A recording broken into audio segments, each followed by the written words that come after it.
Bienvenido a La Salud en tus manos, un programa que hacemos aquí en Popular Televisión y que también emiten nuestros amigos del Grupo Cadena Media. Hoy vamos a hablar de algunas enfermedades del tiroides. Concretamente vamos a hablar del hipotiroidismo, del hipertiroidismo y de los nódulos tiroideos. Como muchos de vosotros sabéis, el tiroides es una glándula, es decir, un tejido especializado en producir hormonas que se encuentra en la parte anterior del cuello, más o menos donde tengo el nudo de la corbata, y que su función es producir hormonas, concretamente la tirosina. La tirosina es la hormona que produce el tiroides, que pasa a la sangre y desarrolla sus funciones prácticamente en todos los tejidos del organismo. Esto es muy importante saberlo porque cuando una persona tenga un hipotiroidismo, es decir, que el tiroides funciona menos de lo normal, vamos a tener síntomas muy variados porque, como decía, las hormonas del tiroides actúan en prácticamente todos los tejidos del organismo. Va a suceder lo mismo, pero en sentido contrario, con el hipertiroidismo. Sin embargo, una persona que tiene un nódulo tiroideo, la mayoría de las veces no tiene ningún síntoma. De todo esto y mucho más vamos a hablar en este programa con los siguientes invitados. Mercedes Pascual, que es médico especialista en endocrinología y nutrición en el Hospital Molares Meseguer y además profesora de endocrinología aquí en la UCAM. Muchas gracias y bienvenida. Muchas gracias, Juan.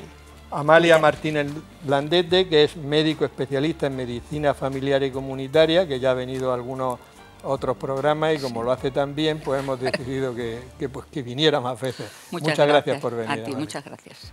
José Manuel Rodríguez, que es jefe de sección de jefe de sección de cirugía en el Hospital Virgen de la Risaca. Lo que pasa es que es el responsable de la unidad de cirugía endocrinológica de dicho hospital. Muchas gracias, José Manuel, por venir. Y Manolo Santaolalla, que es médico especialista en radiología y que, aparte de médico especialista en radiología, digamos que está mucho más especializado en ecografía y sobre todo en ecografía de tiroides, y que en todas las sesiones que hacíamos allí en la Risaca, pues él está con nosotros enseñándonos todo lo que se ve en la ecografía y nos lo va a enseñar ahora también. Vamos a empezar, Amalia. Como yo en la presentación más o menos he dicho lo que era el tiroides y tal, me gustaría que nos explicara, porque mucha gente se pone muy nerviosa cuando le dicen «tienes bocio». ¿Qué quiere decir exactamente la palabra bocio? Pues el bocio es el aumento de la glándula tiroidea de una forma global. Puede ser que esté, pues sea difuso, puede ser que sea... puede ser que sea... Que tenga nódulos. Claro, puede ser que sea difuso o que tenga nódulos. Puede ser uninodular o que tenga varios nódulos, multinodular. El que tenga un tumor no significa que sea un cáncer, sino que puede ser muchas veces un nódulo que habrá que estudiar y tendremos que ir viendo qué es lo que es. En principio, cuanto más se estimula la glándula de tiroides, por ejemplo, por falta de yodo o cualquier cosa así, el tiroides va aumentando porque tiene que coger el yodo que puede y de donde puede.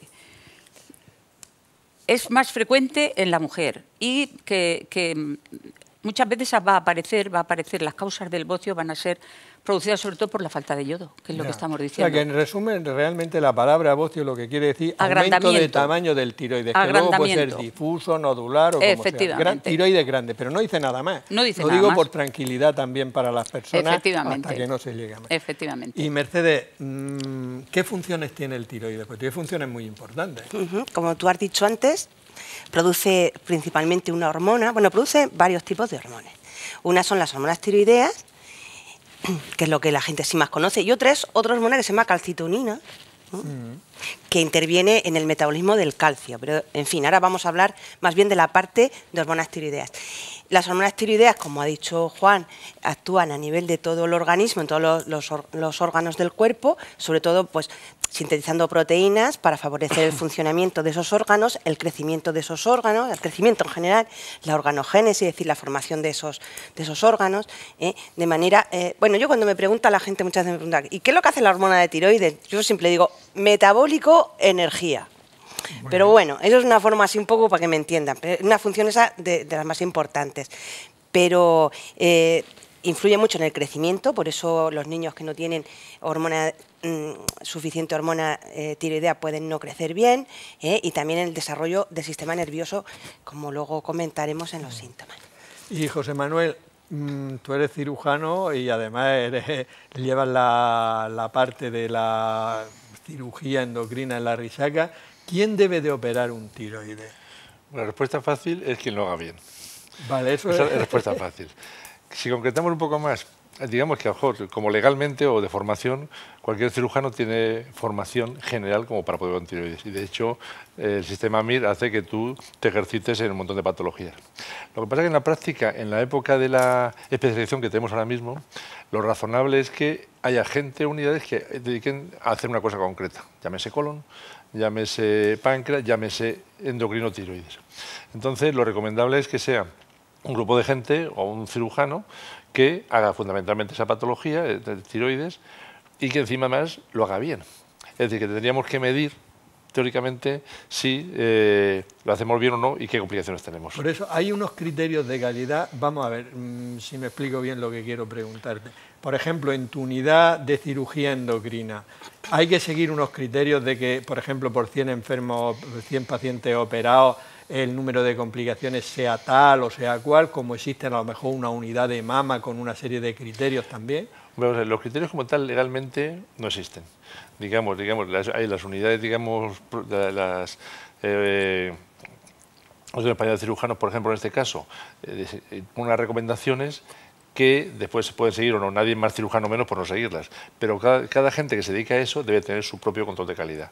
¿Qué pasa? Que si, por ejemplo, yo tengo, no sé, un 2% o un 3% de complicaciones definitivas cuando opero un tiroides, es decir, que 3 de cada 100 se quedan con problemas reales, no, a lo mejor no debería operarlos.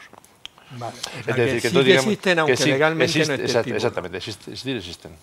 Y deberían tenerse más en cuenta si cabe. Muy bien. Y Manolo, vamos a ver, la ecografía del tiroides yo creo que ahora se le hace a todo el que pasa por la puerta de una consulta y dice, hazte una ecografía del tiroides, o le hace una ecografía de otro lado y le miran el tiroides, porque si no, no pasaría lo que pasa, que vamos, cantidad ingente de personas tienen nódulos en el tiroides. ¿Cuándo se debe de hacer una ecografía de tiroides? No debe ser fácil la respuesta. La principal indicación es cuando el clínico, por la exploración del paciente, pues palpa en el cuello, a nivel de donde está la glándula, pues un nódulo o un aumento del tamaño del tiroides, ¿no? Lo que es bocio. Esas son las principales indicaciones. La ecografía es una técnica muy útil porque el tiroides es una glándula que está muy superficial, entonces la ecografía nos proporciona un mapa de la anatomía estupendo. Entonces, para estudiar la glándula en conjunto y específicamente los nódulos, es la principal indicación. Pero también es verdad que, como tú dices, pues ahora por cualquier síntoma que se pueda notar el paciente a nivel cervical, que puedan sospechar que tenga relación con patología tiroidea, pues también se plantea hacer ecografías del cuello. No, para mí lo que has dicho al principio me ha parecido de las cosas más sensatas que he oído últimamente en el tiroides. Es decir, ¿cuándo se hace una ecografía de tiroides? Cuando un clínico ha tocado el cuello de esa persona y nota algo. A veces nota el tiroides más grande o nota un nódulo y entonces dice, hay que hacer una ecografía. Porque nosotros vemos cantidad de personas en los endocrinos en la consulta que llegan y asustadísimos porque le han encontrado nódulo en el tiroides y les pregunto, ¿y por qué te han hecho la ecografía? Y se la han hecho por cualquier motivo. Entonces yo siempre le digo, mira, si nos ponemos ahí en la calle y pasan 100 mujeres, digo mujeres porque es una patología que todos sabemos más frecuente, si yo le toco el cuello a las 100, en 5 detecto nódulos. Pero si le hacen ecografías, 35 pueden tener nódulos, con lo cual hemos convertido en enfermas o en pacientes al 35% de las mujeres. Sí. Que eso yo creo que es un despropósito, por eso me parece muy oportuno que primero hay que tocarle el cuello, ¿no? Claro, eso es lo fundamental, porque al final la indicación la plantea el clínico. Yo muchas veces a los pacientes les pregunto que cómo ha empezado todo esto, cómo ha llegado a la consulta de la ecografía para valorar un nódulo, si hay que pincharlo o no hay que pincharlo. Entonces muchas veces les pregunto que cómo ha empezado todo. Una indicación que también se ve últimamente mucho es que a un paciente le hacen una prueba por otro motivo y en esa prueba pues se detecta un nódulo de tiroides. Entonces ya lo siguiente es entrar en la rueda y hacer una ecografía de tiroides para delimitarlo. Muy bien. Vamos a dar paso a una sección que se llama Palabras de Médico, donde nuestro profesor de griego y de latín, Juan Carlos Ferre, nos va a decir de dónde viene la palabra tiroides.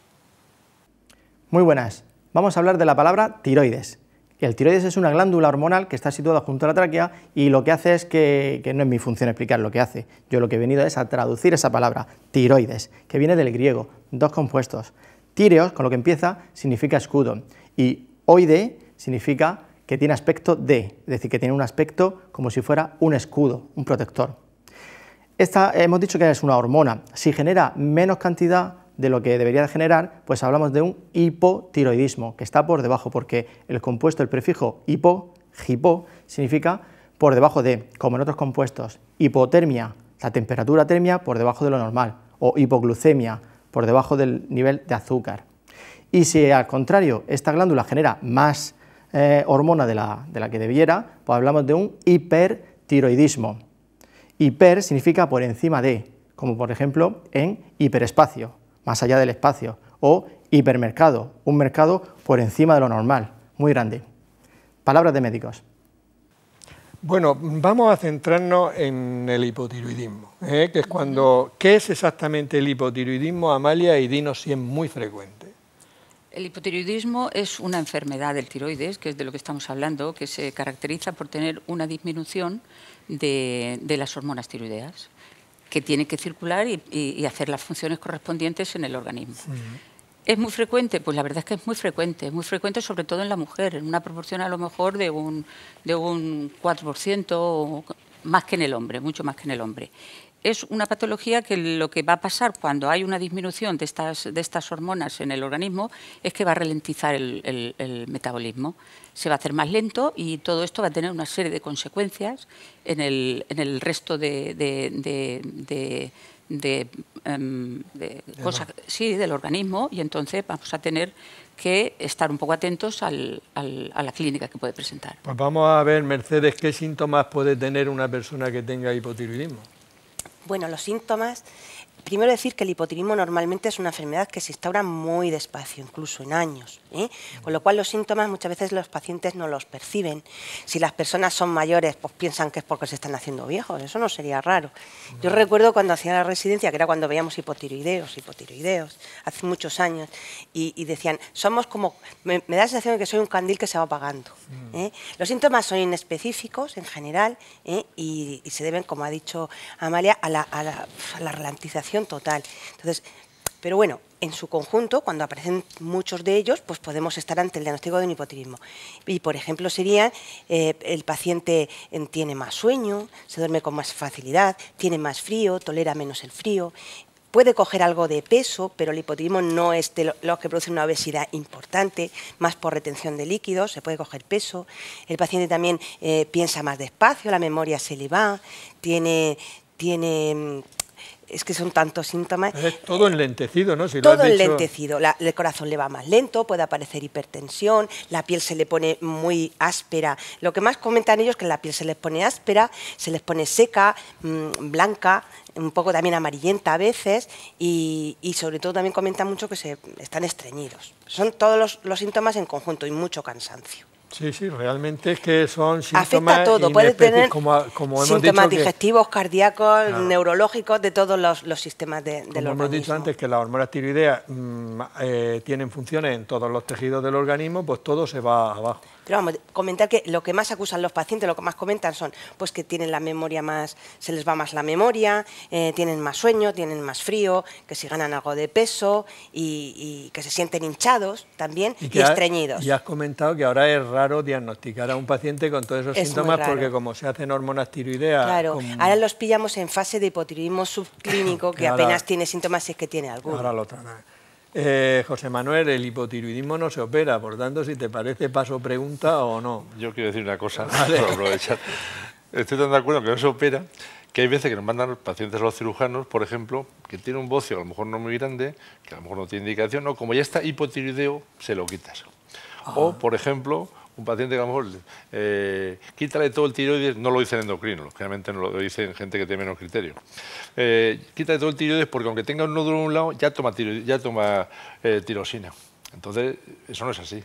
El hipotiroidismo no se opera y no condiciona la técnica que tú le hagas. Si te indican de quitárselo, se quita, pero no porque tome o no tome hormonas. Vale, vale. No, sí, por eso iba a pasar pregunta, pero la Por puntualización decir que has algo y no- hecho por no pasar. me parece... No, pero está muy bien que no se manda al cirujano a una persona porque tenga un tiroides grande y hipotiroideo, le pones tratamiento y es más, muchas veces va a reducir de tamaño, ¿no? Sí, Puede vale. pasar.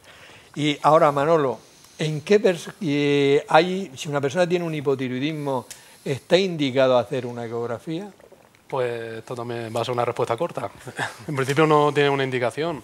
El diagnóstico del hipotiroidismo es clínico y analítico principalmente. La ecografía puede aportar datos que ayuden a determinar la etiología, ¿no? La causa de ese hipotiroidismo. Pues como la mayoría de los hipotiroidismos que se ven pues son de origen autoinmune en nuestro medio, pues sí se puede ver un patrón de tiroides como moteado, ¿no? que podemos describir como tiroiditis autoinmune, que es un patrón pues sí muy evidente, pero no nos va a aportar más datos al diagnóstico del hipotiroidismo. Pero que si tiene un paciente que se ha diagnosticado con la analítica, que ahora Amalia nos lo explicará, con los síntomas y la analítica, le tocas el cuello y no tocas nada, ¿podemos Pues- pasar de la eco? Totalmente. Vale. Y que eso lo diga un ecografista tiene su mérito, ¿eh? De aquí luego ya veremos. Vale. Amalia, ¿cómo se hace el diagnóstico del hipotiroidismo? Pues el diagnóstico, Mercedes está comentando los síntomas, pero esos síntomas son unos síntomas muy floridos. Quiero decir que normalmente vemos muy pocos síntomas cuando diagnosticamos realmente el hipotiroidismo, tanto el franco como el subclínico, ¿no?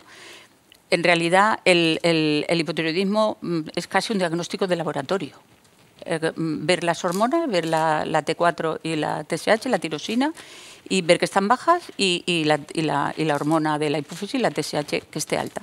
Ese es el diagnóstico, es un diagnóstico prácticamente de laboratorio. Realmente, o sea, hace el análisis y tiene la tirosina baja y el termostato, el regulador, la TSH alta, no hay duda en cuanto al diagnóstico. El diagnóstico, ¿no? Es así y posiblemente no tenga síntomas. Posiblemente no tenga síntomas. Y Mercedes, ¿cuál es el tratamiento? Porque el tratamiento es bastante sencillo, ¿no? El tratamiento es sustituir con hormona de tiroides, ya está. Ya está, no hay más película. Nada más. Como algunas personas se preocupan mucho porque te dicen, yo tengo que tomar la tirosina, con nombres de Eutirol, Levotrol, lo que sea, ¿no?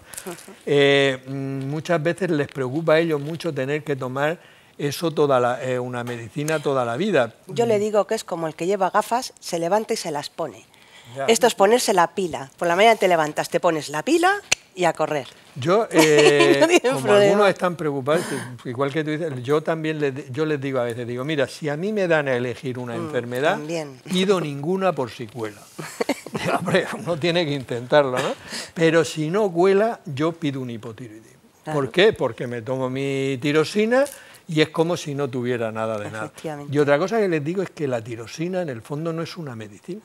Porque cuando uno se toma una aspirina es una cosa extraña al organismo. Claro, Cuando es te la hormona tomas- natural. Pero cuando tú te tomas tirosina es lo mismo que produce tu tiroides, con lo cual cualquier cosa que tú te preguntes, como yo estoy tomando tirosina, Y ya se lo digo que aunque suene a eso de hormona y tal, es la hormona natural. No produce problemas de estómago, no produce alergias, puedes tomarte unas copas esa noche que no pasa nada, al día siguiente te tomas la pastilla, pero hay mucha gente que pregunta, oye, como tomo hormonas igual no puedo tomar alcohol, pues Ya, bueno, ya. sí, No, la vida no. es normal, puedes tomarlo en el embarazo, puedes tomarlo en la lactancia, sí, es la hormona natural. ya, no, sí. De hecho, lo que tú has dicho de tomar otras medicinas, etc., yo les digo siempre, cualquier pregunta que tú te hagas, como yo estoy tomando tirosina, cualquier pregunta que te hagas, la respuesta es siempre sí. ¿No? Que era es una manera, y luego va uno y dice, ¿me puedo subir en avión? Sí. Y lo mira así y le dice Pues sí, claro. sí. Amalia, ¿qué es el hipotiroidismo subclínico? Porque este es un caballo de batalla y si puede producir aumento de peso. Otro caballo de batalla. Otro caballo de Lo del batalla. aumento de peso. Vamos a ver. Dentro del hipotiroidismo clásico estamos hablando de que la T4 y la T3 estarán bajas y posiblemente la TSH estará o moderadamente alta o alta. ¿Qué es lo que pasa? Que en el subclínico estamos como en una especie de prehipotiroidismo. ¿Y esto qué quiere decir? Pues que en este momento, con el tiempo, va a aparecer un hipotiroidismo franco y aunque la hormona, el tiroides está enfermo, no es capaz de producir suficiente hormona tiroidea. Entonces, esta enfermedad progresa. ¿Y qué es lo que nos vamos a encontrar en esta enfermedad? Que está la TSH, la hormona de la hipófisis, ligeramente alta y prácticamente normal la T4 y la T3. Entonces, a medida que va progresando, se va a hacer el hipotiroidismo y va a aparecer pues, lo que estamos hablando. La TSH va a estar alta y las otras dos hormonas pues, ligeramente elevadas. ¿Qué es lo que pasa? Que este hipotiroidismo se va a desarrollar entre los 10 y 20 años se va a producir un hipotiroidismo claro. franco, Vale. Entonces lo que hay que hacer es vigilarlo, ¿no? Efectivamente. ¿Y cuál es la relación con el aumento de peso? Pues en realidad yo siempre digo que muchas veces un hipotiroidismo que se diagnostica por laboratorio, porque se diagnostica por laboratorio, se suele dar pues muchas veces en pacientes que ya tienen un sobrepeso.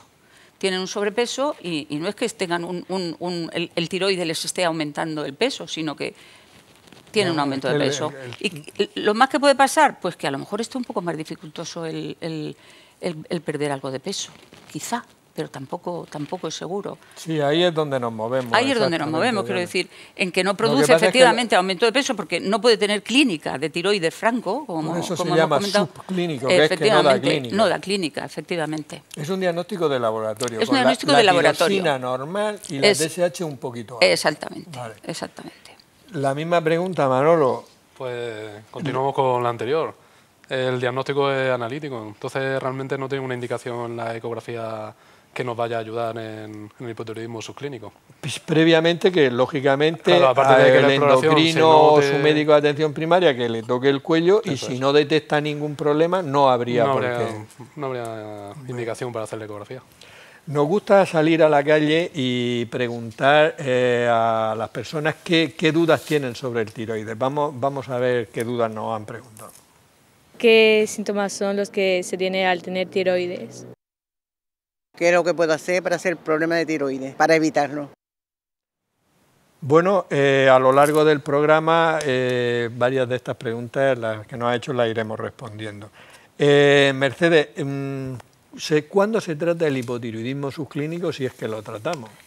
Porque esto hay un poquito, sí, la gente ni se imagina la cantidad de pacientes que llegan a la consulta de endocrino con este diagnóstico, con la tirosina normal y el termostato, el regulador, la TSH un poco alta.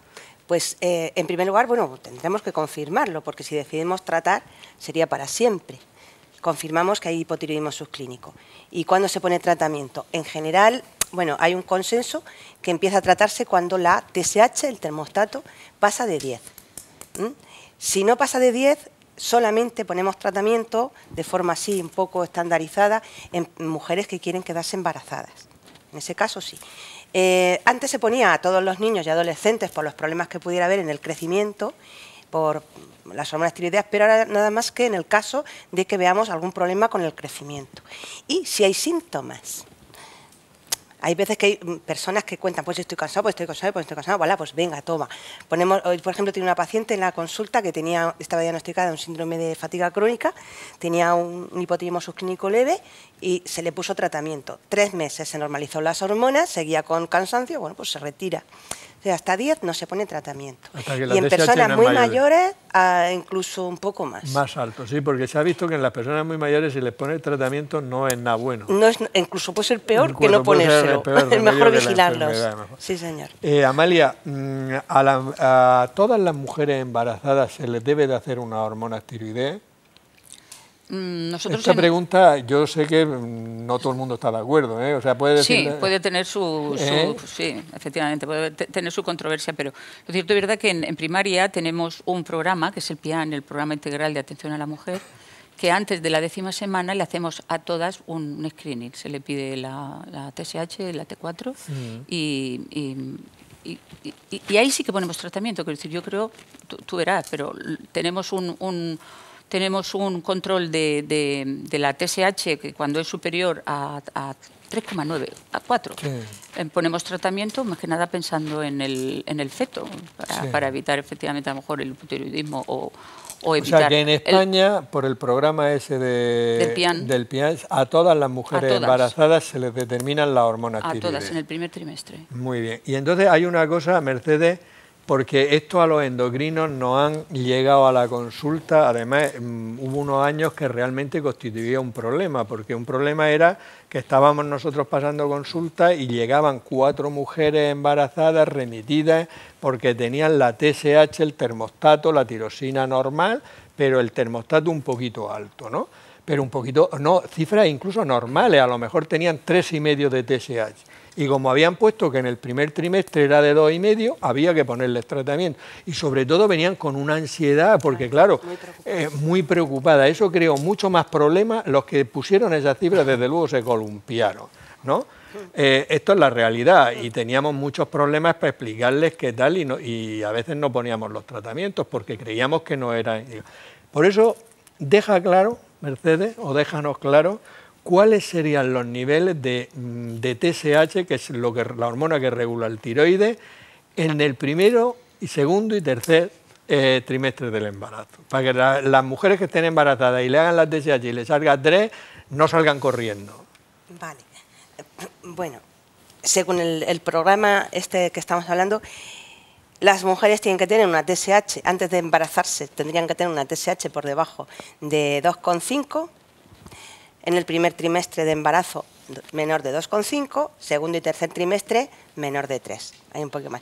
Pero, según las últimas guías, eso serían aquellas que tienen los anticuerpos positivos. Si los anticuerpos de tiroides son negativos, no hay tanta alarma, ni tienen que asustarte tanto. Una persona que ya tiene un hipotiroidismo antes de la gestación, un hipotiroidismo autoinmune, bueno, hay que estar encima de ella y tenerle siempre la hormónica por debajo de 2, la TSH por debajo de 2,5 en previsión de sus embarazos. Pero si tiene los anticuerpos negativos no hay que alarmarse tanto, que es la mayoría de la población. Claro, porque tú sabes perfectamente que lo que se ha hecho es adaptar la TSH a la población donde vive. Y, por ejemplo, en la zona de Cartagena vieron que allí 3,5 en el primer trimestre del embarazo era normal y ya esas cifras se están adaptando y se han subido un poco porque es que era una locura de venir todas las mujeres. Las pacientes en la 10ª semana o la 9ª semana de embarazo se deberían de hacer anticuerpos antitiroideos. Las que tienen anticuerpos antitiroideos e hipotiroidismo subclínico son las que sí pueden hacer complicaciones de abortos prematuros y todo eso. Pero las de anticuerpos negativos incluso es que se hace como la población general, ¿no? Hay que tratarlas. Lo que pasa es que yo siempre he sido crítico con todas esas medidas y hemos tenido en las sesiones a hablar de esto. Realmente yo entiendo que esto para la población en general a lo mejor no es lo más útil del mundo, pero es para que sepan que no hay que tener miedo porque incluso muchísima gente, no hablo de nosotros, sino gente que sabe muchísimo de esto, pues no lo tiene tan claro y que no hay que agobiarse porque la cifra de TSH salga 2,4 o 2,7, eso nunca va a ser ningún problema, ¿no? Y crea más problema la ansiedad que esa cifra de tiroides, ¿no? De hecho, estamos todos aquí y a nuestras madres a ninguno le hicieron hormonas tiroideas. Y somos súper listos. No, bueno, por lo menos no somos tontos. Bueno, tenemos una sección que se llama Hábitos Saludables y el doctor Antonio Hernández Martínez, que es el jefe de Servicio de Endocrinología en La Risaca, nos va a hablar de las necesidades de yodo para el tiroides y también de los prejuicios que puede ocasionar el tabaco. El yodo es un elemento imprescindible en nuestro organismo por cuando forma parte de las hormonas del tiroides. Es imprescindible para producir hormonas del tiroides. Y dichas hormonas, como todos sabemos, son absolutamente necesarias para un buen funcionamiento de nuestro organismo. Con la característica de que este elemento no lo sintetizamos nosotros, no lo producimos. Por tanto, tenemos que tomarlo desde fuera, fundamentalmente de la alimentación. El yodo viene en la alimentación. ¿Qué alimentos son ricos en yodo? Pues fundamentalmente los alimentos marinos, es decir, los alimentos naturales que son el pescado, los moluscos, las algas, y de tierra todos aquellos alimentos que estén cultivados en zonas donde haya la tierra sea rica en yodo y fundamentalmente la gran fuente de alimentación tiene que ser la sal. Ojo, la sal yodada. Hoy día es difícil encontrar sal que no sea yodada, pero bueno, hay que insistir en que la sal yodada, la sal que lleva yodo, constituye fundamentalmente, junto con los alimentos procedentes del mar, la fuente natural de suplementación. Hay una serie de problemas del tiroides, especialmente un tipo que es cuando el tiroides funciona de más, lo que se llama hipertiroidismo, y en una variante de ellas en la que hay afectación ocular, afectación de los ojos. La gente sabe que cuando el tiroides funciona de más, o algún tipo de esos tiroides que funcionan de más, que se llama hipertiroidismo, uno de ellos especialmente cursa o se acompaña de una mirada brillante, fija, unos ojos saltones. Bueno, pues esos ojos saltones que acompañan a esta enfermedad pueden ser a veces un problema severo con afectación de la vista, especialmente si se ha consumido tabaco o se consume tabaco. Luego diríamos que el tabaco, al menos en este apartado de esa enfermedad, es un factor negativo añadido para esa enfermedad del tiroides. Diríamos que si fuma y tiene la mala suerte de hacer ese hipertiroidismo, entonces agrava el posible problema de afectación de los ojos que presenta el hipertiroidismo. Bueno, pues Amalia, vamos a pasarnos a hablar del hipertiroidismo. ¿Qué es el hipertiroidismo? Pues el hipertiroidismo es lo contrario de lo que estamos hablando, del hipotiroidismo, que se caracteriza por la elevación de las hormonas tiroideas en sangre y por un descenso de la hormona de la TSH. De la TSH. O sea, es que eso a la gente le confunde mucho. Claro, claro. Pero es que depende, efectivamente, única y exclusivamente estamos jugando un poco con la hormona del tiroide. La que cuando está alto, efectivamente, es el hipertiroidismo, y cuando está bajo, la hormona del tiroides, del mismo tiroides, pues es el hipotiroidismo. Pero lo que le confunde a la gente es la TSH. La TSH. Porque es el termostato. Yo por eso le digo que es como una estufa, que si la temperatura está, pues tú la tienes regulada para tener 20 grados, y la temperatura está a 22, el termostato no entra. O sea, por eso el termostato está abajo. Efectivamente. A mí es que me gustan los ejemplos estos. Pero no, la gente se queda con la película. Claro, dice, claro. ¿Cómo tengo el termostato? Entonces ya se lo sabe. Y Mercedes, ¿qué síntomas puede tener una persona con un hipertiroidismo? Pues Juan, las contrarias prácticamente de las de un hipotiroidismo. A diferencia del hipotiroidismo, que empezaba muy despacito, los hipertiroidismos empiezan más rápido. Normalmente el paciente sí sabe decir, desde hace 3 meses estoy muy nervioso, sudo mucho, el corazón parece que se me va a salir, he perdido peso a pesar de que como mucho. Esos son los síntomas que más cuentan. Y el temblor en las manos también es muy característico. En algunos casos específicos, eso sería así en general.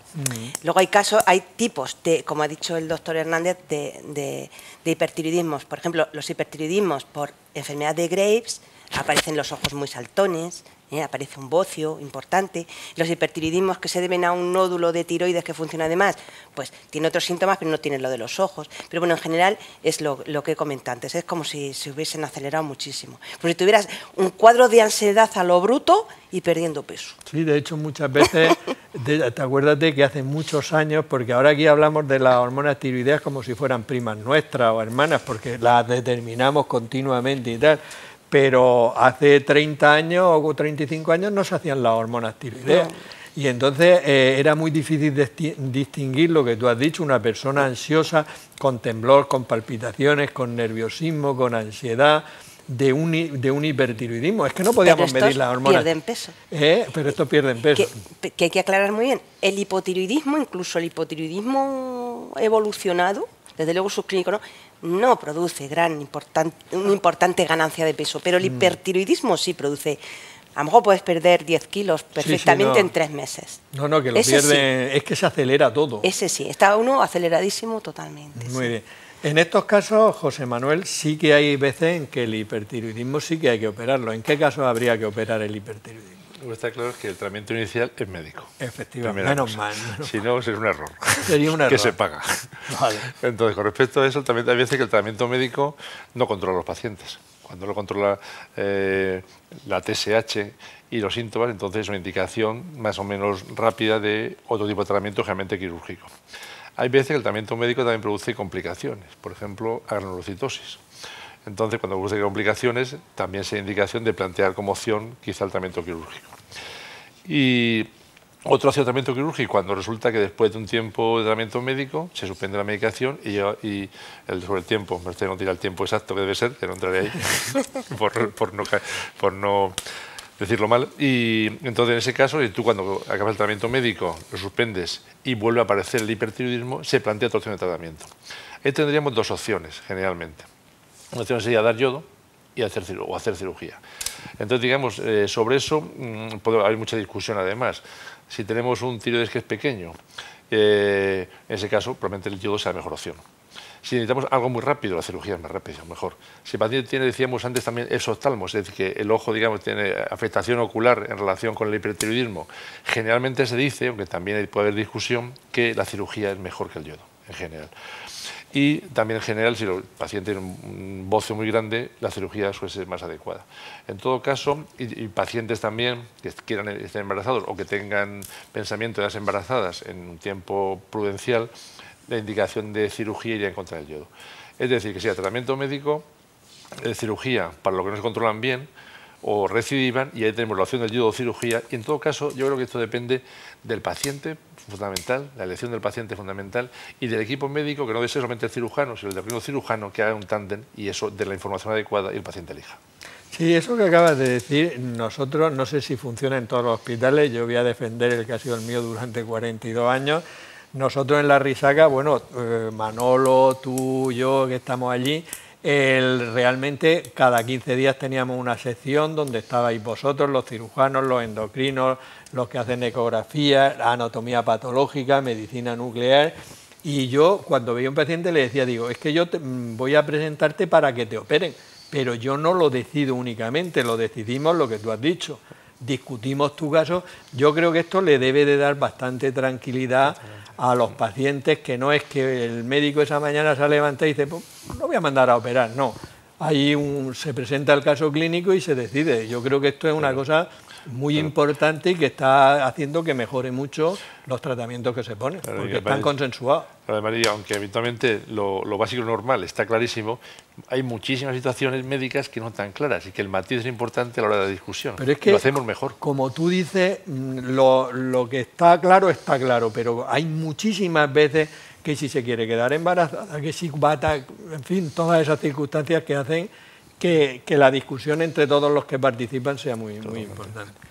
Manolo, ¿y en el hipertiroidismo? En el hipertiroidismo sí, ecografía, aquí ya podemos aportar un poco más. Es verdad que para llegar al diagnóstico de hipertiroidismo no, porque seguiría siendo un diagnóstico analítico, pero en el hipertiroidismo sí que la ecografía puede aportar datos de si es un nódulo único que exista en el tiroides, que sea el responsable de que esté produciendo la hormona, o que sea un bocio multinodular y que sean muchos nódulos los que sean responsables.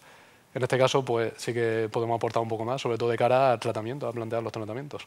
Sí, yo creo que realmente en el hipertiroidismo es raro que no pidamos una ecografía, ¿no? Porque sí que nos dais mucho, sí, se da mucha información. Nos dan mucha información. Y como ha dicho José Manuel, Mercedes, el tratamiento perdón, del hipertiroidismo desde el punto de vista médico. Bueno, pues dependerá también del tipo de hipertiroidismo, pero vamos. El hipertiroidismo más frecuente, que es el autoinmune por enfermedad de Graves y tal, tratamiento médico con unas pastillitas que se llaman, que son de metimazol, que se llama tirodril, que es prácticamente la que utilizamos porque el neocarbimazol se usa poco, tirodril, que son un fármaco que bloquea la síntesis de hormonas. La enfermedad está ahí, vamos a ver, esa enfermedad se produce porque hay unos anticuerpos que estimulan la función de tiroides. Entonces, eso va a pasar en unos meses, pero mientras pasa bloqueamos la glándula.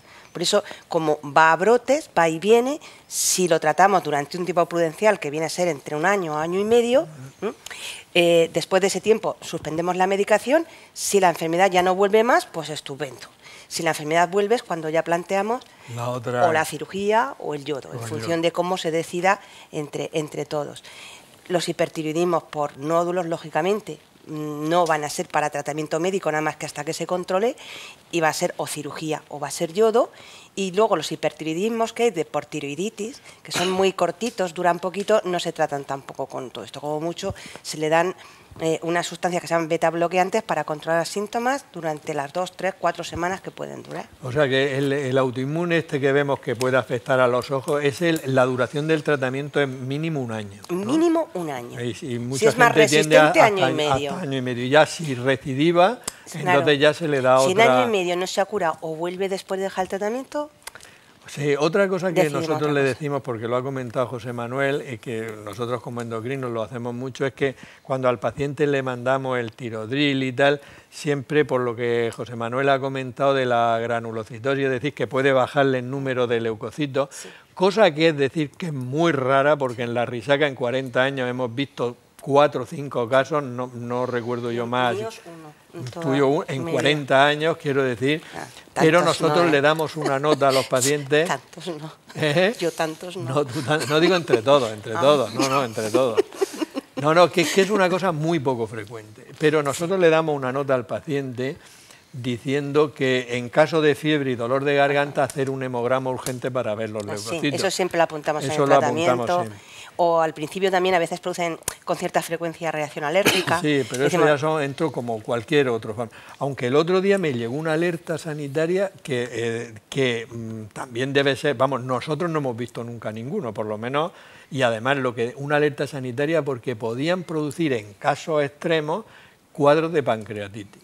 Sí, llegó una alerta sanitaria el otro día, pero esta semana. Esta semana, o sea, llegaba hace 4 días una alerta sanitaria, pero yo he de decir que en 40 años en el servicio de endocrino de la risaca nunca hemos visto ninguna, o sea que a veces que las alertas te ponen en prevención total. Tenemos una sección que se llama Pruebas Médicas. La doctora Maribel Castellón nos va a explicar qué es una gammagrafía de tiroides y para qué vale. Pues la gammagrafía de tiroides es una prueba diagnóstica dentro del campo de la medicina nuclear que se utiliza para el estudio de la glándula de tiroides, la glándula tiroidea, perdón. Y nos aporta información morfológica, pero la ecografía en este campo es mucho mejor y sobre todo información funcional. Se administra un radiofármaco al paciente por vía intravenosa. Existen muchos radiofármacos, aunque el que más se utiliza es un isótopo, el ternecio 99 pertenectato, se administra por vía intravenosa. Y a los 15 minutos aproximadamente se hace la imagen. Sirve sobre todo para el estudio del hipertiroidismo, para la tipificación de los distintos tipos de hipertiroidismo y sobre todo también para la funcionalidad de los nódulos tiroideos. Otras indicaciones que tiene pues es para el estudio, por ejemplo, de masas mediastínicas, tiroides ectópicos, para la localización, etcétera. Pero las indicaciones más frecuentes son la tipificación del hipertiroidismo y el estudio de los nódulos tiroideos para ver su funcionalidad. Irradia muy poquito, se pone 4 o 5 milicurios, irradia poquísimo en relación con una radiografía de tórax. El equivalente serían aproximadamente 4 placas de tórax, hay 40 radiografías de tórax, se podría equiparar a una gammagrafía de tiroides. Y con la exposición solar, en radioprotección nos han dicho que aproximadamente 6 meses de exposición solar, o sea que no irradia prácticamente nada. Las precauciones que tiene que seguir el paciente después de hacerse una gammagrafía de tiroides, pues debes de evitar el contacto con embarazadas y con niños pequeños pues las primeras 6-8 horas. El ternecio tiene una vida media muy cortita, entonces pues debes de evitar eso, el contacto estrecho las primeras horas básicamente. Se puede hacer en mujeres lactantes, deberían de suprimir la lactancia unas 24 horas y ya está. Vamos a pasar ahora a hablar de los nódulos tiroideos, que es también un problema extraordinariamente frecuente. José Manuel, ¿qué es exactamente un nódulo tiroideo? Porque nosotros decimos nódulo, pero la gente dice, ¿y qué es un nódulo? Bueno, el tiroides habitualmente es una especie de mariposa pequeña que está en la cara anterior de la tráquea en el cuello, generalmente rosada y homogénea, que realmente los endocrinos lo saben porque nunca lo han visto. Pero aparte de eso, entonces resulta que sobre esa superficie o dentro de ella puede aparecer un bulto o un tumor. Un tumor, como decíamos al principio, decía Amalia, no es un cáncer.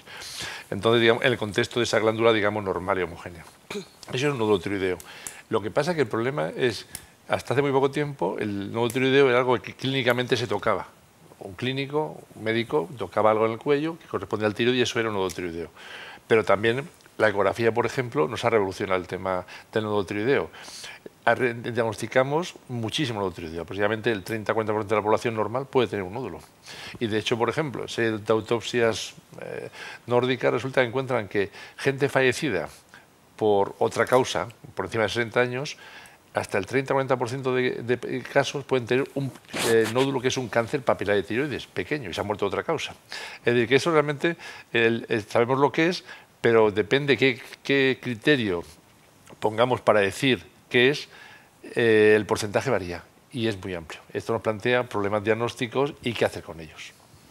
Muy bien, no ha quedado muy claro porque ese es un tema realmente muy importante, el de la frecuencia. Y Manolo, aquí sí que sois vosotros las estrellas. En el nódulo tiroideo vosotros, no sé si son las estrellas buenas o las estrellas malas. O los estrellados.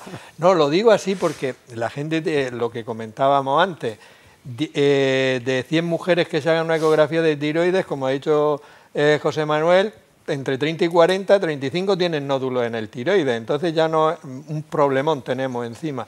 ¿Qué datos da la ecografía en el nódulo tiroideo? Porque aquí sí que afináis mucho. Bueno, sí, aquí la ecografía sí que tiene un papel importante en la valoración del nódulo. Nosotros pues vemos las características morfológicas que tiene el nódulo, podemos describirlo muy bien, todas sus características, y en función de las que presente podemos clasificar esos nódulos en una serie de categorías. Y esas categorías pues presentan mayor o menor riesgo de que ese nódulo sea maligno o que no lo sea, o que sea un nódulo benigno. Nosotros principalmente vemos, pues lo primero que vemos en el primer vistazo es la estructura que tiene, si está compuesto por líquido o por sólido, ¿no? Cuando está compuesto por líquido decimos que es un nódulo quístico y normalmente pues son nódulos que son benignos. Y cuando son sólidos, pues entonces ya seguimos valorando pues el color que tiene en la ecografía, ¿no? El color es la ecogenicidad. Nosotros vemos una escala de grises, pues entonces cuanto más oscuro lo veamos, más hacia el negro lo veamos, pues más sospechoso de malignidad lo consideramos. También vemos sus márgenes, cómo se relaciona con el resto de la glándula. Si se limita muy bien y tiene unos bordes definidos, pues consideramos que es un nódulo benigno. Si esos bordes, pues en cambio, se difuminan y son irregulares, pues ya nos van poniendo las orejas de punta. Igual pasa con las calcificaciones. Las calcificaciones suelen ser procesos normales o fisiológicos del nódulo, pero cuando vemos microcalcificaciones, pues esto ya nos hace sospechar que ahí se está escondiendo algo. Y también la forma, la morfología que tiene ese nódulo, que es más fácil de ver que de explicar. El nódulo benigno suele crecer a lo ancho más que a lo alto. Entonces nosotros cuando vemos en una foto fija del tiroides que el nódulo es más alto que ancho, pues pensamos que es un nódulo que es sospechoso o un signo de sospecha de malignidad. Entonces nosotros valoramos todas esas características y en función de las que presente, pues decidiremos con la ecografía si el nódulo simplemente necesita un seguimiento clínico habitual o, por el contrario, pues hay que llegar a un diagnóstico definitivo y plantear la indicación de la punción. Eso hablaremos ahora. Pero eso, todas esas características que también has explicado, luego a nosotros nos lo resumís fácilmente diciéndole una clasificación, que es la clasificación TIRAS, que yo le pediría a todos los ecografistas que por favor nos lo digan, ¿no? Porque, quiero decir, es un dato que a nosotros nos viene muy bien a la hora de poder, lo que tú has dicho bien, o seguir bien la evolución con repetición de ecografía cuando se estime oportuno, o el tema de la punción, que ahora después hablaremos. Pero que no lo dijeran, que no nos digan dos cositas. Una manera de categorizar los nódulos con estas características. No es en la mama se lleva implantado muchísimos años, pero en el tiroides se ha intentado implantar. De hecho, en los últimos años es cuanto más empujón ha tenido, pero es verdad que todavía no es un sistema fijo que se utilice en todos sitios. De hecho, hay varios sistemas TIRAS que son muy similares en el fondo, pero que cambian pequeños detalles. Pero bueno, es una manera de que todo el mundo homogeneice el informe y que todo el mundo... Claro, porque eso nos facilita la labor a nosotros y claro, si nos la facilita a nosotros, también nosotros cuando se lo explicamos al paciente, ellos lo entienden bastante mejor. Es un llamamiento, nada más. Hay un calculador online. Hay un calculador online, sí, pero si te dicen tirar 3, ya tú sabes. Si no te lo dicen, tú no puedes calcular. El tiempo es oro, Mercedes. Amalia, en primaria veis vosotros muchos casos de nódulos tiroideos y ¿qué es el protocolo que seguís cuando los veis? Pues la verdad es que sí se ven muchos nódulos en atención primaria, pero es que ahora se ve mucho de todo de tiroides. Se ve mucho porque hacemos muchas pruebas de imagen y además también hacemos mucha analítica, quiero decir, y entonces se descubren más. Lo que más vemos nosotros y esos son los nódulos pues, coloideos, son los más, porque cuando vemos un hipertiroidismo y unos nódulos, lo normal es que los remitamos en a endocrino. El protocolo, te preguntaba también por eso, ¿cuándo deriváis al especialista? Pues hecha la analítica y hecho el protocolo, hecho la ecografía, se remite a endocrino. Se remite a endocrino. Por lo menos para detectar que efectivamente que ese nódulo sea maligno y estudiarlo. Mercedes, ya hemos comentado algo, pero profundízanos un poquito sobre qué síntomas puede tener una persona, si es que tiene alguno, con nódulos tiroideos. Bueno, los síntomas normalmente, como hemos dicho, casi siempre son asintomáticos. La mayoría de las veces se detectan, pues eso, en exploraciones ecográficas por otro motivo, o exploraciones, o un TAC de cuello, o una ecodoppler. Que ahora está muy eso, que hace ecodoppler y toma. De los troncos de los troncos, sí, de las carótidas, pum, y una ecodoppler de carótidas, sí, claro. Bien, y otras veces es pues porque el paciente va a la consulta y el médico lo explora de forma rutinaria y se lo detecta. A veces, sobre todo las mujeres, pues cuando se ponen sus cremitas pueden notarse algún nódulo, suelen ser asintomáticos. Cuando son sintomáticos, en todo caso, a lo mejor a veces puede ser que un nódulo de repente duela, sangre, entonces se ponga muy tenso, duele, aumenta de tamaño, entonces cuando la paciente se lo nota, igual antes ni se había notado que lo tenía. Puede pasar eso, que ante un bulto que de repente aparece y que duele, no hay que asustarse. Normalmente es un sangrado de un nódulo coloide previo, no hay que asustarse, se va uno al médico para que le ponga tratamiento y lo estudien, pero no hay que asustarse. Y ya, pues bueno, cuando son muy grandes pueden producir síntomas de compresión local, como por ejemplo, pues eso, que problemas a la deglución, con la voz, eso tampoco es muy corriente, ya serían nódulos muy grandes, ya conocidos. Y en algunos casos también hay nódulos que producen hormonas tiroideas de más y producen síntomas de hipertiroidismo generales. Pero localmente, normalmente no, pasan totalmente desapercibidos. Muy bien. Y Manolo, ¿cuándo estaría indicado? Porque vosotros hacéis la eco, nos dais todos esos datos que has dicho, pero ¿cuándo estaría indicado hacer una punción, lo que nosotros llamamos un PAC, que es punción con aguja fina de un nódulo tiroideo? Pues, que os lo mandamos a vosotros y lo hacéis. Eso es. Pues cuando hemos valorado el nódulo y el nódulo presenta algunas características que nosotros consideramos de sospecha de malignidad, pues con presentar solo una de ellas, ya independientemente de cómo sea de grande o de pequeño el nódulo, lo pinchamos. Luego también hay nódulos que no presentan ninguna de estas características, pero si son muy grandes o han crecido en el control evolutivo de las ecografías, pues esos nódulos también los pinchamos. Por lo normal es pinchar nódulos que claramente en la ecografía pues, nos llaman la atención, ¿no? Que tienen algún signo, pues lo que hemos explicado antes, microcalcificaciones o que sean muy negros o que no estén claros. Luego hay nódulos que a lo mejor no llaman tanto la atención en la ecografía, pero se acompañan de ganglios inflamados en el cuello, que eso también sería un criterio. O que se quisieran salir del tiroides y rompieran la cápsula y invadieran estructuras cercanas. Y normalmente la punción, no se quejan los pacientes de que les duela mucho, lo digo por si a alguno le tienen que hacer alguna que sepan que pueden estar tranquilos, ¿no? Que yo creo que es que como van asustados, el susto quita el dolor, ¿no? Eso es lo principal, es que van muy asustados porque no saben lo que es. Para eso hacemos estos programas, para que la gente lo sepa. Yo siempre les explico lo mismo, cuando voy a empezar siempre les digo lo mismo, que esto es como sacarle sangre, pero que en vez de sacarle en el brazo, le sacamos en el cuello. Pero la técnica es la misma, utilizamos una aguja muy fina, que es igual o más fina que la de sacar sangre, limpiamos con alcohol y además le echamos un anestésico local en la piel, que es cloretilo, que simplemente deja la zona muy fría y insensibiliza un poco la piel. El procedimiento es muy rápido, tardamos de 30 segundos a 1 minuto, se tarda más en preparar los aparatos que en hacerla y bueno, luego pues complicaciones prácticamente ninguna. ¿no? Como me gustan los ejemplos, el que acabas de decir es como sacarte sangre, pero en el cuello y encima te pongo un anestésico y en la piel y tal. O sea, me parece buena idea. Y José Manuel, los nódulos, ¿qué nódulos deberían de llegar al cirujano? Bueno, nosotros los presentamos en la sesión, pero luego la gente se pregunta mucho si me van a quitar medio tiroides. Esta pregunta yo sé que es para explayarse, pero bueno, brevemente, ¿me van a quitar medio tiroides o me van a quitar el tiroides entero? Bueno, la indicación de operar primero para ver después qué tenemos que hacer, fundamentalmente serían nódulos que hay sospecha que pueden ser malignos o que sean un cáncer como tal, o bien que buscan síntomas compresivos importantes, como decía Mercedes, que no es muy habitual, pero que puede estar ahí.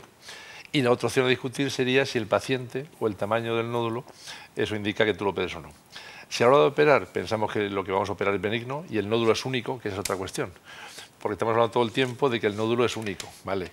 Pero la ecografía nos está diciendo últimamente que muchos únicos, realmente a efectos clínicos son únicos, pero clínicamente son múltiples. Entonces el planteamiento general, eso se llama bocio, otro se llama nódulo simple. Entonces cambiaría un poco el matiz. Si el nódulo es simple y la indicación es por algo benigno y tenemos la seguridad de que es benigno antes de la cirugía, la que deberíamos hacer solamente es quitar medio tiroides, eso se llama hemitiroidectomía. ¿Por qué? Con esto enlazo con lo que decía al principio del hipotiroidismo. Realmente la cirugía, realmente las complicaciones hoy por hoy son muy pequeñas. Vamos, siempre que se haga con mano experta, cuidadosamente, etcétera. Pero no deja de ser algo agresivo. Entonces, si nosotros quitamos todo el tiroides y quitamos una parte normal, tenemos una complicación, no está justificado. Es decir, que la cirugía debe ser la adecuada a la patología que estamos operando. Patología benigna, hemitiroidismo, hemitiroidectomía. El caso que sea un cáncer, entonces ya pues sea otra cuestión. Depende del tamaño, el tipo de cáncer, etcétera. Probablemente quitaríamos todo el tiroides completo. Eso es lo que deberíamos hacer. Muy bien, no va a quedar claro. Y por último, Manolo, una técnica que ya se han utilizado en algunos casos allí en la Risaca y probablemente en otros hospitales, el tema de la radiofrecuencia. Muy brevemente, dinos qué es la radiofrecuencia y en qué casos estaría indicado hacerlo. Pues la radiofrecuencia es una técnica relativamente nueva que es, la indicación es tratar nódulos benignos, únicos, del tiroides, evitando la cirugía, ¿no? Sería como una alternativa a la cirugía. Pero claro, tienen que ser casos muy seleccionados, tienen que ser nódulos que sean únicos, como ya he dicho, y que provoquen síntomas, pues ya sean comprensivos locales o por estética, que el paciente o la paciente pues se quiera operar. Entonces la radiofrecuencia consiste en pinchar el nódulo con una aguja especial que en su punta tiene un emisor de radiofrecuencia y lo que provoca es la necrosis, o sea, lo que hace es quemar el nódulo por dentro. Entonces lo pinchamos en todas las zonas, en pequeñas zonas del nódulo, quemamos la mayor parte de su estructura y entonces eso con el tiempo pues, vamos viendo que hay una involución del nódulo y que se va reduciendo su volumen, pues los casos que hemos visto pues se reduce hasta un 90% el volumen del nódulo. Muy bien, pero para casos, como tú has dicho, muy concretos, muy seleccionados y teniendo la seguridad absoluta de que, que es un nódulo benigno, claro. Que es un nódulo benigno. Bueno, pues estamos ya en los 5 últimos minutos del programa. Así que si os parece hacer un resumen de lo que consideréis más importante. José Manuel, empezamos por ti. Yo tengo el sesgo de la cirugía. Cada uno tiene el suyo. Lo que está claro es que la patología, las enfermedades del tiroides son muy frecuentes. Generalmente, afortunadamente, se puede controlar bastante bien. Yo creo que lo que es fundamental es ir al especialista adecuado, pues empezando por el médico de familia, el endocrino, y si quiere al cirujano o otro tipo de especialista se llega después.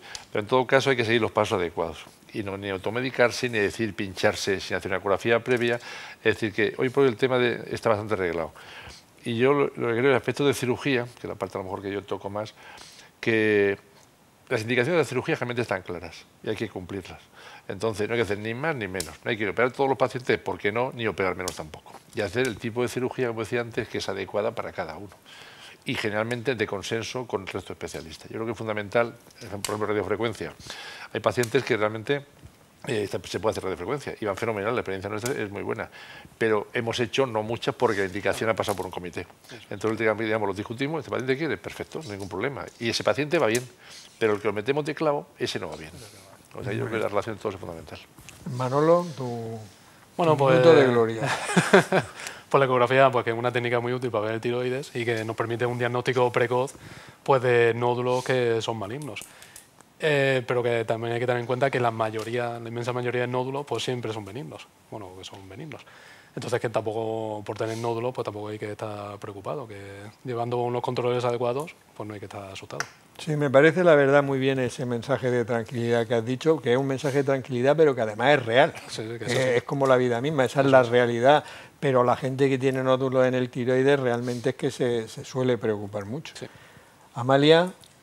Pues yo lo que quiero decir es que el tiroides realmente, visto lo visto, interviene en cantidad de funciones en el organismo y que tenemos que tener mucha conciencia de la patología que tenemos. Se descubren muchas porque yo creo que lo hacemos muy bien. Muy bien, sí, claro. Realmente antes eran muy pocas las personas que decían que tenían un problema de tiroides y ahora realmente se diagnostican y sobre todo se diagnostican, como tú has dicho, muy precozmente, habéis dicho, o sea, claro. Se diagnostican antes incluso a veces de tener los síntomas, sí. Con lo cual estamos muy preparados para el tratamiento. ¿Y Mercedes? Pues enlazando un poco con lo que acabas de decir, el hipotiroidismo se diagnostica muy precozmente como hipotiroidismo subclínico y la mayoría de las veces ni necesita tratamiento, ni produce ningún tipo de síntomas y desde luego la obesidad que sufrimos, la epidemia de la obesidad que sufrimos en nuestro medio no está justificado por el hipotiroidismo. No se obsesiona a la gente de que tiene que no hacer dieta porque lo que tiene que tomar es una pastilla para tiroides. Eso lo vemos mucho en la consulta. El hipertiroidismo no es todo lo contrario, es una persona que está perdiendo peso tiene que descartar un hipertiroidismo. Ese es más difícil pillarlo de forma subclínica. Y los nódulos tiroideos, pues actualmente hay mucha preparación ahora de su tratamiento por parte de cirugía y de su especialización en cirugía por parte de los endocrinos y que desde luego un nódulo tiroideo siempre hay que consultarlo. Muy bien, pues nada, creo que habéis hecho un programa realmente magnífico, que ha sido claro, ha sido divulgativo y sobre todo ha sido tranquilizador. Yo creo que la mayoría de las personas que hayan visto este programa o que vean este programa pues se dan cuenta que la patología del tiroides es muy frecuente, pero que en la inmensa mayoría de los casos tiene una solución bastante sencilla y que en todos los casos van a mejorar. Así que nada, os doy las gracias y os emplazo para programas futuros. Muchas gracias. Muchas gracias a todos los que nos habéis seguido en este programa. Espero que os haya sido útil. Os deseo que seáis muy felices y os espero la próxima semana en un nuevo programa de La Salud en tus manos.